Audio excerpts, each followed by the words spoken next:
Welcome everyone. In this class, we'll start with this essential organs of the flower, that is androecium and gynoecium. In the previous classes, we have seen what are the non-essential organs, that is calyx and corolla are the non-essential organs. Each flower consists of 4 different parts: calyx, corolla, androecium and gynoecium. They all the four parts are arranged in 4 different whorls in thalamus.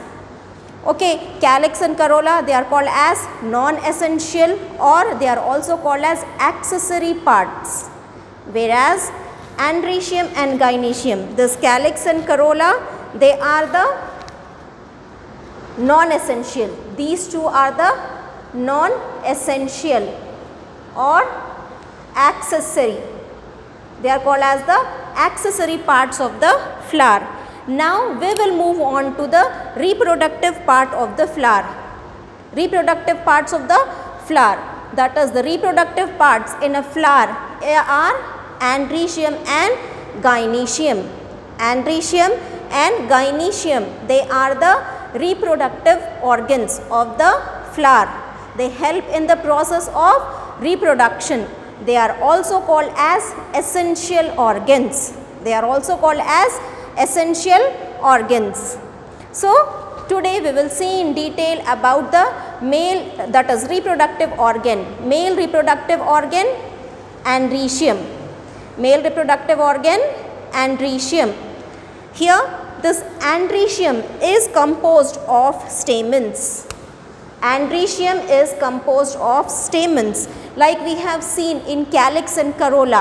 Calyx is composed of small leaf-like structures which are called as sepals. All the sepals together, they are called as calyx. In the corolla also we have seen single structure is called as petal. The delicate single bright colored with fragrance, or sometimes without, that is in some flowers without fragrance also. So bright colors, attractive colors, very soft delicate structures will be there in the plant, in the flower. So those are called as petals. And all the petals together classify corolla. All the petals together classify corolla. Same wise in this androecium. Androecium is composed of stamens. Androecium is composed of stamens. Here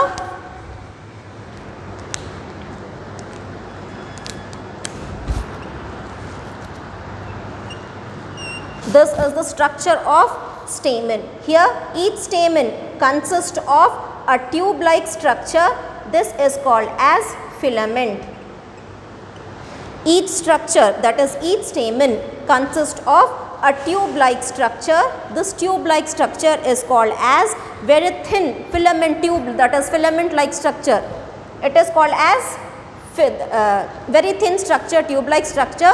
It is called as filament. And on the filament, at the tip of the filament, we find a head-like structure. We find a head-like structure. This head-like structure is called as anther. This head-like structure is called as anther. So this anther and together, this anther and this filament together, they are the 2 parts of a stamen.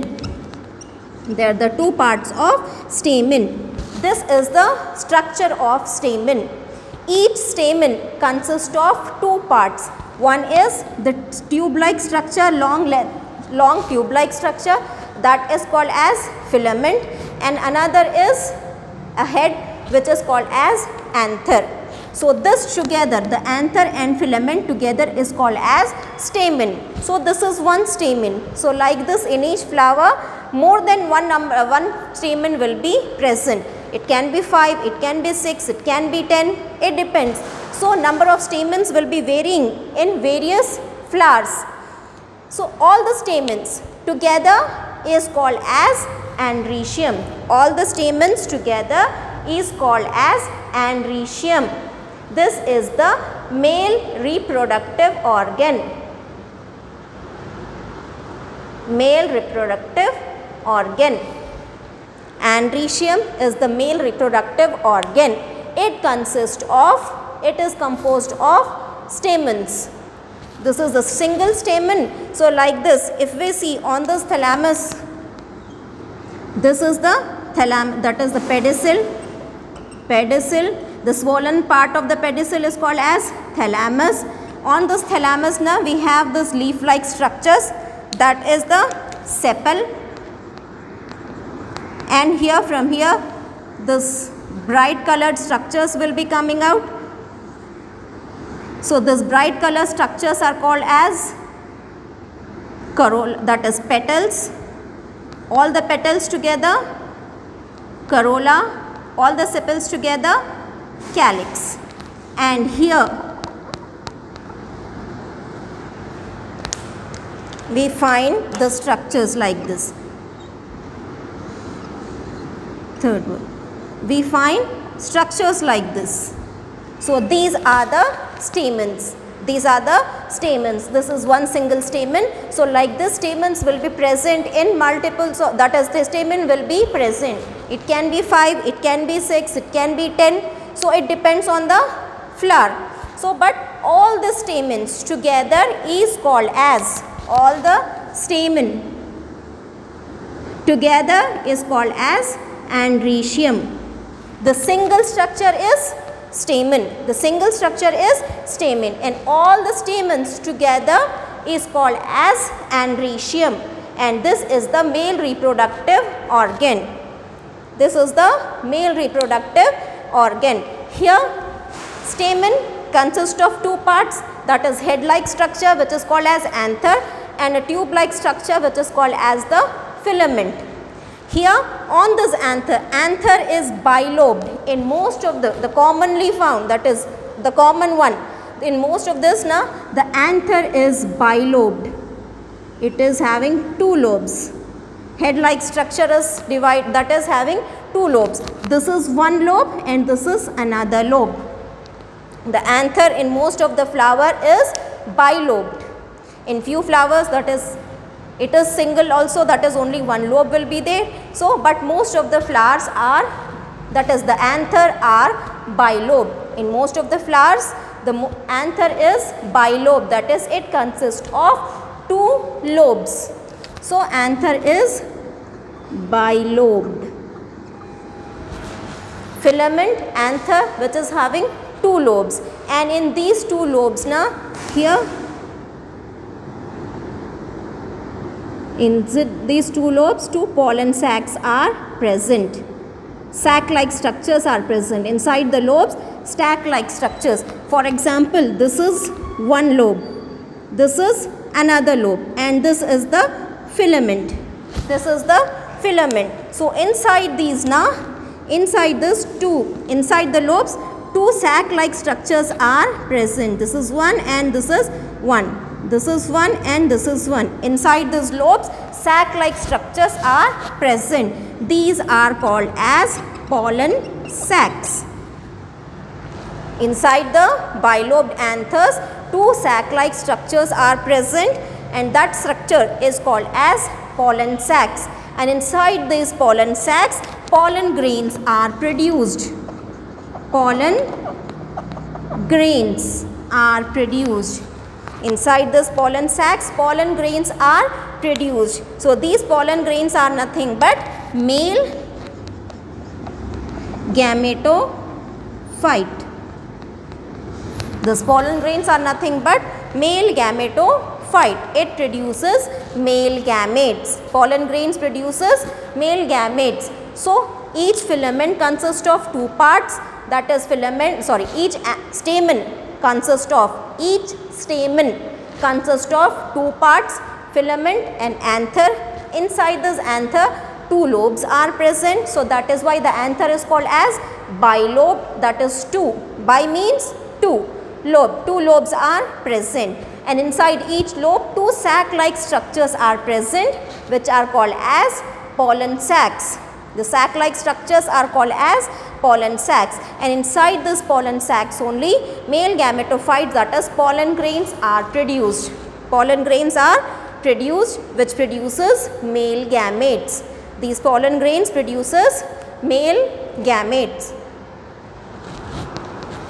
Now coming to this, what is a staminode? Staminode is also a stamen, but it is sterile. Sterile stamen. Sterile stamen. Even though it is a stamen, this is unable to that is, it is not able to help in reproduction.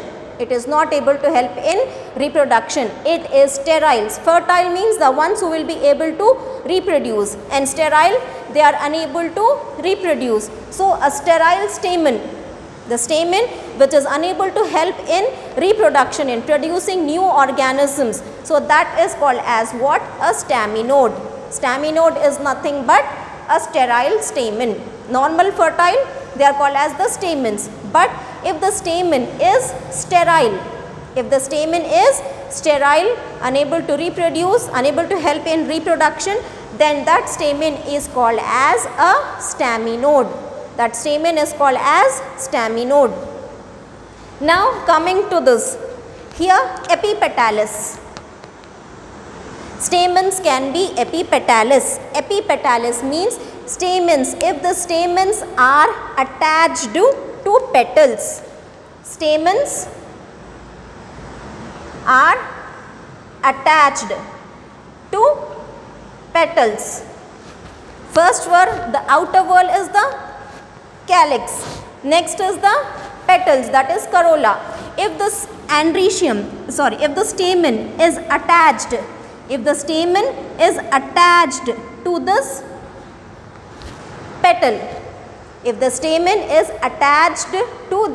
petal, okay, it can be attached to varying degrees. It can be attached only at the base, outer part.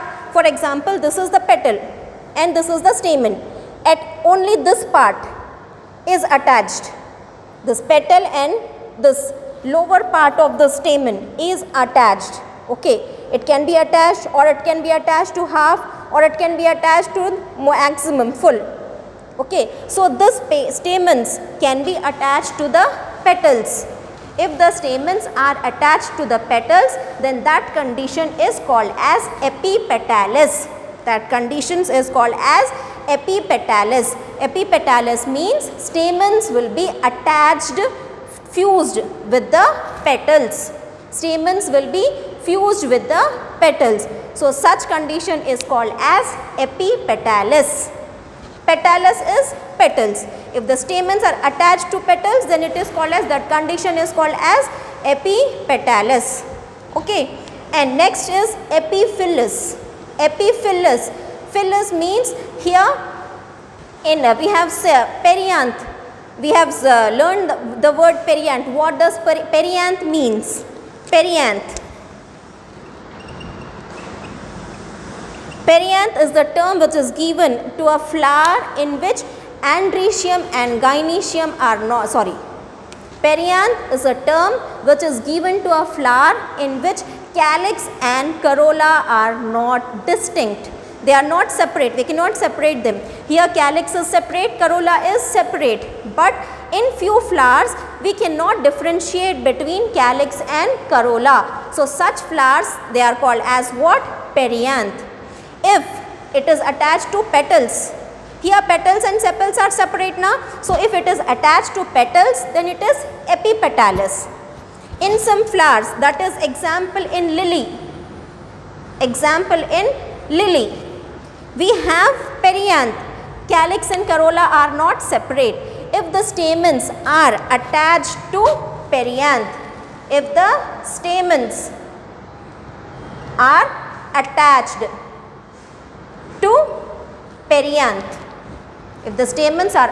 to perianth, then that condition is called as epiphyllous. Epiphyllous condition means stamens will be attached to perianth. Perianth is nothing but, it is the term which is given when we don't find distinct calyx and corolla. Epipetalis means stamens will be attached to the petals. And here polyandrous. Polyandrous, we have seen, we have poly, where in calyx also it is polysepalous. Polypetalous, we have heard those words, polysepalous and polypetalous. Polysepalous means sepals will be free, they will not be attached to each other. Sepals will be free.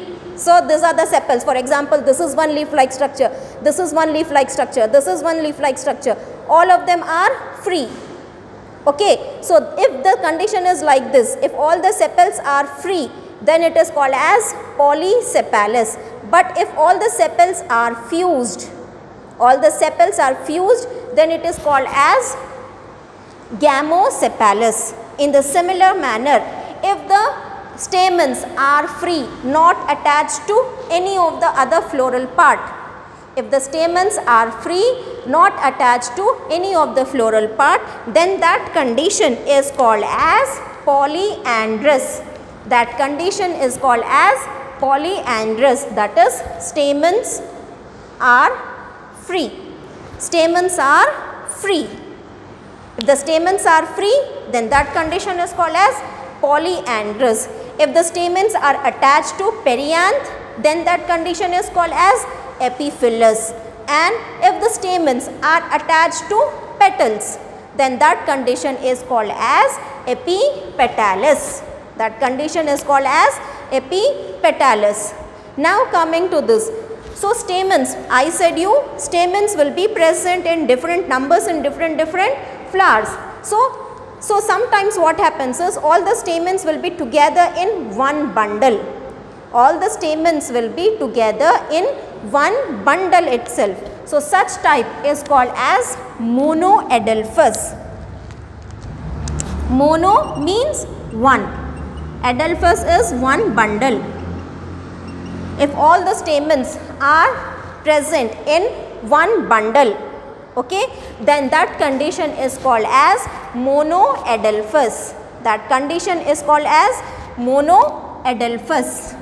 This we see in China rose. This condition is seen in China rose. But if the stamens are, for example, all this is stamen, all this are present in one bundle, okay, all this are present in one bundle, then it is called as monoadelphous. Monoadelphous. But see here, only for I am drawing this two together and this two together. So this is one bundle, this is another bundle. So this condition is called as diadelphous. Di means two. Di means two. Diadelphous is two bundles. If the stamens are arranged in two bundles, then that condition is called as diadelphous. This condition we see in pea plant. Okay, flowers of pea plant. And polyadelphous means they are present in many bundles. That is, stamens are comprised of, that is, stamens are present in many bundles. For example, 10 stamens are there. So 3 one bundle, 3 one bundle, okay, then 3 one bundle, then one single will be there. So these are present in many, more than 2 bundles. If that is, stamens are arranged in more than 2 bundles, that is more than 2 bundles, then that condition is called as polyadelphous. Poly means many, more than 2. The word we use, the word poly will be for more than 2. So monoadelphous means if the stamens are arranged in only one bundle. If the stamens are arranged in only one bundle, then it is called as monoadelphous, which we see in China rose. If the stamens are arranged in 2 bundles, that is called as diadelphous, which we see in pea flower. Then if the stamens are arranged in many bundles, if the stamens are arranged in many bundles, then it is called as polyadelphous. It is called as polyadelphous, which we see in citrus, which we see this condition in citrus. So androecium is the male reproductive organ of the flower. It consists of stamens, and if the stamen is sterile, then that stamen is called as staminode, and the stamens can be free, that is it cannot be attached to any other floral part, and sometimes it will be attached to some floral part. If it is free, if the stamens are free, they are not attached to any of the other part of the flower, then that condition is called as polyandrous. But if they are attached to petals, because next to stamens, that is, we will have petals only from inside. From inside, if we see next to stamens, there will be petals only. So, petals, if the stamens are attached to petals, then the condition is called as epipetalous, and if in the absence of calyx and corolla, then that condition is called as the perianth, distinct, not absence. If the calyx and corolla are not distinct, then that condition is called as perianth, that flower is called as perianth, and if the stamens are attached to perianth, then that condition is called as epiphyllous. Androecium or the stamens are arranged in bundles. If they are arranged in single bundle, monoadelphous, 2 bundles, diadelphous, more than 2 bundles, polyadelphous. So, this was about the male reproductive organ, androecium. Next, in the next class, we will move on to the last part of the flower, that is the second reproductive part of the flower, that is gynoecium.